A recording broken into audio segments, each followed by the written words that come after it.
this town anyway? I got one question for you, Elaine. Who runs this town? Who runs this town, Jade? I'm asking you!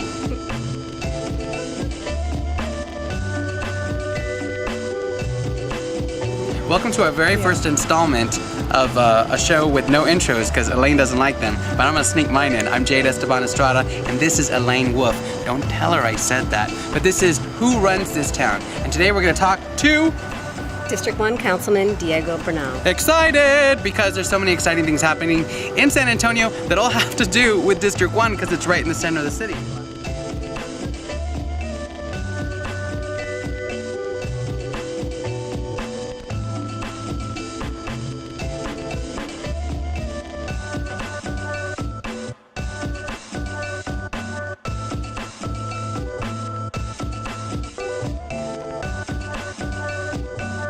He was elected in the spring of 2011. He was kind of a surprise winner out of a crowded field for what is very much a treasured district in San Antonio. It's really the core of the city. It represents downtown San Antonio and many of its most historic neighborhoods. He's young, he's about 35 years old. He's also well known as a musician. He's been very successful as a DJ, a civil rights attorney too. So he's got a very interesting background, and as you'll note, he's been a very quick study on city politics. So welcome, Who Runs This Town?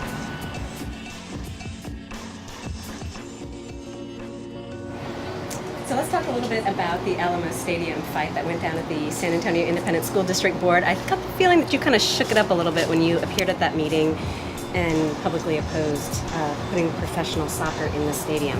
Right. What made you decide to actually take that stand? Well, my opposition was really about what was happening with the bond in terms of what people thought they were voting on and voted on, and what the board was saying they were potentially going to get. And I just wanted to make sure that the public understood, and it's in my district and we have a lot of overlapping constituents, that the city, we're not going to do that. We're not going to act that way. We're not going to be as cavalier and fast and loose as they were. So I wanted to make sure that they knew where I stood on it. I'd been hearing a lot about it. People had been coming to me with a lot of complaints and concerns, and at a certain point there's sort of a fever pitch in the district. People want to know how you feel. I had told people over the course of a few weeks how I felt privately, but then I felt it was appropriate to go and say it publicly. And I'm sure anything I do makes a few people or a number of people unhappy or uncomfortable, but I don't feel like there's been real opposition. I haven't gotten a lot of angry phone calls or emails. In fact, for the most part, people appreciate the fact that I'm taking a principled stand. And even if they disagree with me, they say, well, at least we know where you're coming from. They feel like they can follow my train of thought, and they like that, and I'm happy about that. Let's talk a little bit specifically about your district and the bond that's coming up. A lot of that money is going to go towards HemisFair. I think 30 million total, right? 15 million for streets, 15 million for the park. Right. Well, that's part of the downtown citywide package, because what's interesting is that there's the downtown package, which is part of the citywide bond, and then there's the District 1 piece, which is more residential. That's one of the things we wanted to do. There has been a little bit of tension between downtown and the residential areas in the past. This is a way to alleviate that. Residential areas get a lot of attention, and downtown, which is a priority for the entire city, gets a lot of attention. Which key bond projects for District 1 are you most excited about? Which do you think will be most transformative? Well, I mean, some are exciting and not sexy, and some are both, right? So exciting but not sexy is, let's say, McCullough drainage. For people who know, on McCullough by the freeway, it's a mess. The drainage is bad. The road is terrible. It's a tough road to traverse. It's near school, and so finally getting to the bottom of that, spending about, I think it's $12 or $14 million, knocking that out, that's exciting.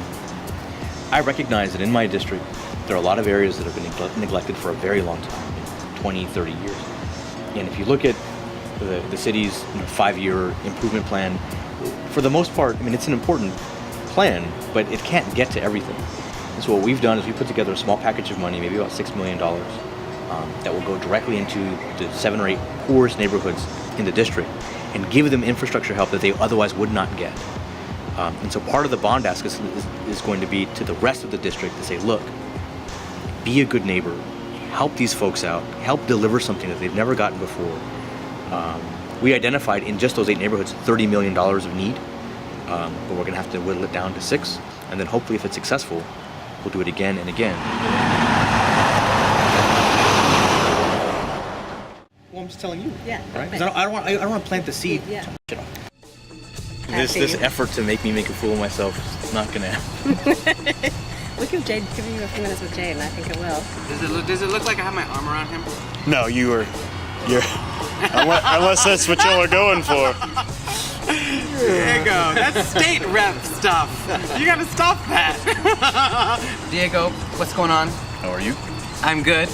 It's actually almost A year. Almost a To the year day, right? to the day that Diego and I met for our very first interview. He was this wide-eyed candidate for District 1. That's right, at Candlelight. Right?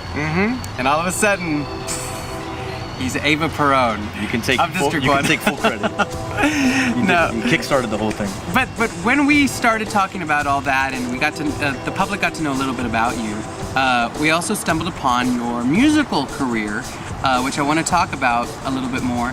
How do you go about creating a new work? Is it something that just comes, or do you actually lock yourself in a room and? You know, it depends. I've tried locking myself in a room before, and it doesn't really produce a lot. And some of the songs I like the most have kind of come together in 20 or 30 minutes, at least the main portions of them. But the way the music's made, you don't sit there and think, I want a song that sounds like this, and then you go and do it. You're always looking for sounds in all these different places. You're recording them. There's ambient sounds. You're playing with things to try to get the melody right. And at a certain point, you have all these disparate elements, and you realize that they fit together.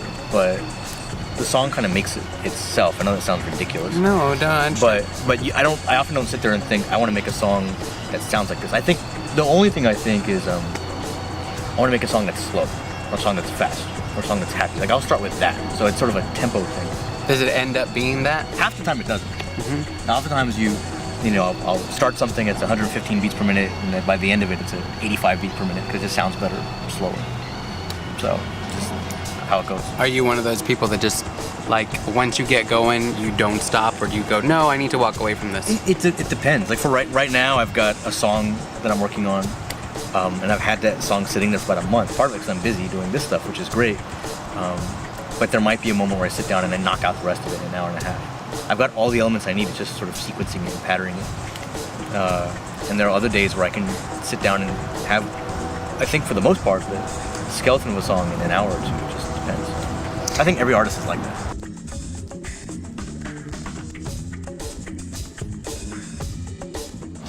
Let's come back real quick to school district politics a little bit. Okay. So the Mayor Julian Castro endorsed Patty Radel for the District 5 seat last time around, and it caused Tom Lopez, who had been on there for really a generation, to go ahead and resign, to not run again, and so she won that seat.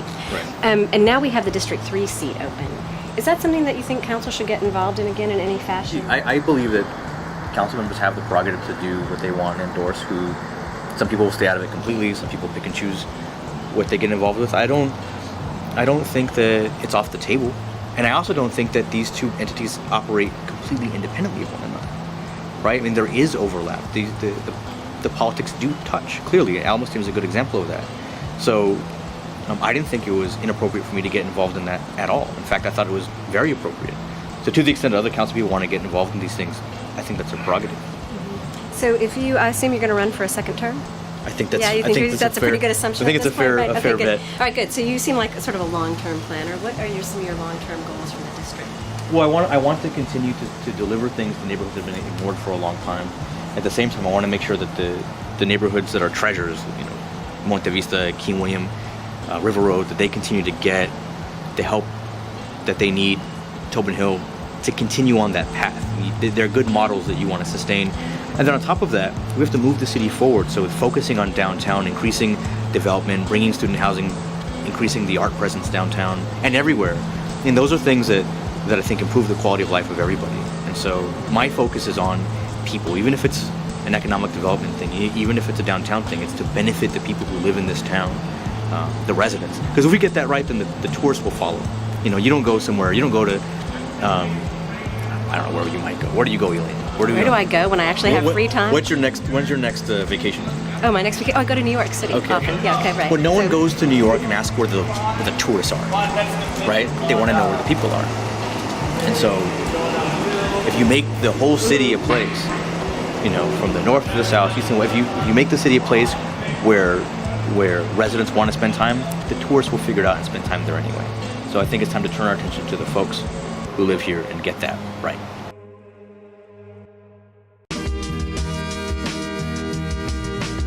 Did you feel some pressure to have lyrics in the beginning of your work? No, not at all. People don't like listening to me talk, much less sing or rap. So I think that was perfect for me. Just put the music out. The other thing about music with no words is that people can sort of assign their own meaning to it. That's as an artist, you like that.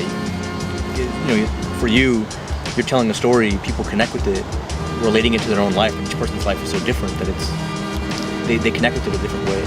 And I always like hearing when people come and say, "Well, I was listening to this song, it made me think of this." I never thought of that when I was making it. But that's cool. Now, a lot of people will write a song when they're 20, 25, 30 and go, wow, this is who I am as an artist. And then they have an experience, like, for instance, the election. Right. And there's a little bit of growing up that happens, with an experience with people or in relationships. Do you see something changing and evolving in your work with this new piece? The thing that's changing the most is the amount of time I have to do it. City council comes first, and so I have a lot less time to focus on music, which is fine. But it also means that when I finally sit down to do it, I'm not one of these guys who can sit there and make 40 songs and pick the best 12. Right. If I put a record out, let's say the next one I put out is 8 songs, I'll have time for it. You're not getting 8 of 30, you're probably getting 8 of 9. Right? You're gonna get what I had time to do. But that also means that when I'm working on it, I don't let it go until I'm really, really happy with it. I don't make throwaway songs or throwaway beats. I just sort of stick with it until it's what I want it to be. The truth is that I believe that if you focus on the future, it's gonna make you timid right now. And I can't afford to be timid.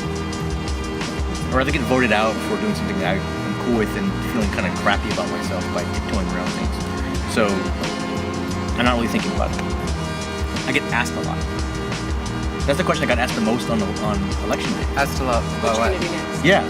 It's like, not what are you going to do now, it's what are you going to do next. Come on, guys.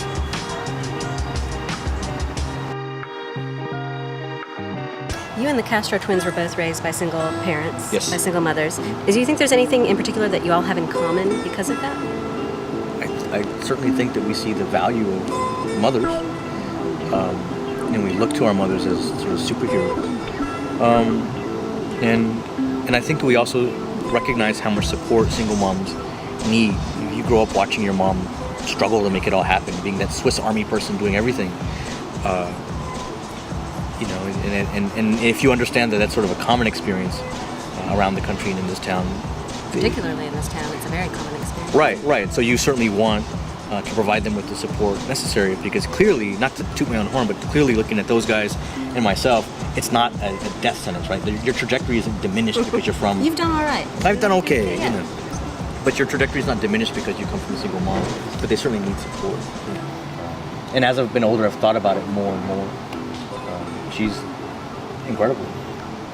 And, one awesome parent is certainly better than 2 crappy ones, that's for sure. Last question. District 1, in my opinion, from where I'm standing, seems to have a huge responsibility to the city as far as the production of the arts go. Right. Because we're right in the center. The Right. tourists usually come in here and then they leave and they only see District 1. Is that a lot of pressure when you're making plans for no. the future of District 1? Not really. The pressure for me doesn't come from the tourists. It comes from everyone who lives here who knows how much art there is. Right. And how much art isn't seen or heard. And so the pressure for me is to get it out. Because if you get that out and we sort of look under the hood and see how much is happening, the tourists are going to come. They're going to figure it out. They're going to enjoy it. Mm-hmm. So it's really, how do we bring all of the art that we have here to the forefront? It's like make the art and they will come. Is that what you're saying? Well, yes, except that I think the art's already made and being made. We just have to get it out and seen. I believe that we have enough art, enough artists, and the talent pool is deep enough that we can be a 24/7 art city like any other art city.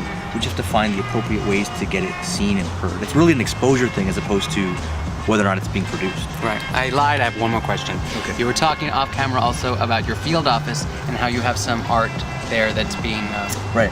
Talk to me about that. That sounded interesting. Well, the field office is cool. It's an old fire station. And so it's got sort of a funky shape. It's sort of artsy in its own way. Just very District 1. Right. There's an empty building. We don't Right. pay rent. We move in. Yeah. But there's a local artist named Daffod That's what his artist name is, Daphid, Daphid, and he does these great sort of stencil portraits. And being a civil rights guy, I commissioned a sort of a civil rights wall. I've got 6 little paintings. I'm trying to remember who it is. On the left, I've got Malcolm X, Rosa Parks, JFK, Cesar Chavez, Gandhi, and did I say Rosa Parks? Yes. Okay, Rosa Parks. I think that's it. There's so many artists Right. here in San Antonio that don't have that opportunity to do something like that. I mean, if you right? talk to him, I'm not sure he would say that having his work in my office has done a lot for him, but I certainly like it. It's good. I would. So thank you so much, Diego. Sure. Councilman for District 1 here in San Antonio, Texas. I'm Jade Esteban Estrada, and you are watching Who Runs This Town? I want to know.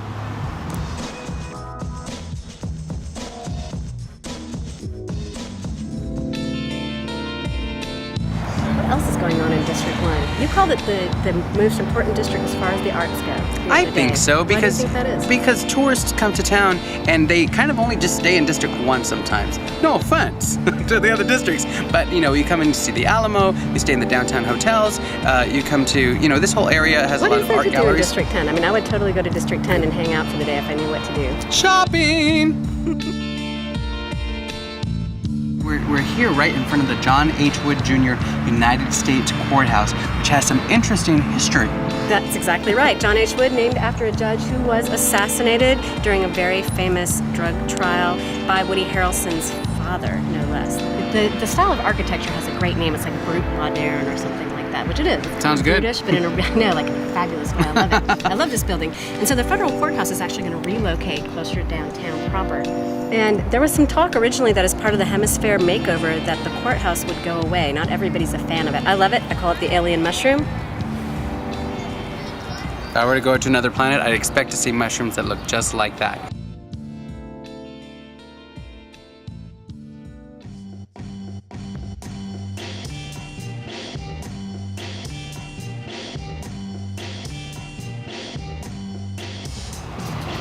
So this is one of my favorite houses in HemisFair, Jade. I love it. This was one of the original grand houses along what was Goliad Street. This was a thriving old neighborhood, one of the oldest neighborhoods in San Antonio when they raised it to make way for HemisFair 68. Wow. So one of the exciting things about the redo here is that they're really going to try to make it like a community again. They're going to bring in housing. People will live here. There will perhaps be a streetcar along here. There will be walkable, bikeable. Some of it will even be drivable again. So I think that'll be really exciting. It breaks my heart that it's boarded up. It will rise again like a phoenix. And I remember that house over there used to be the Melodrama Playhouse back in, I believe, at least 1988. That was the first place I ever did a show in as an actor. And what I was was the show? 4. It has a lot of history here, as this whole area does. And that's what we're trying to find out here. Who runs this town, and the future of San Antonio is going to be in their hands. We're trying to find out who that is. And talking to Diego Bernal from District 1 was very insightful, especially as far as arts are concerned. Rounding it For the up. next episode of Who Runs This Town, where do people go? We can go to sachisme.com to find out more information. That's SACHISME.com. SAChisme.com. What is chisme? Chisme means gossip Chisme means or chicken. who runs this town. Yeah.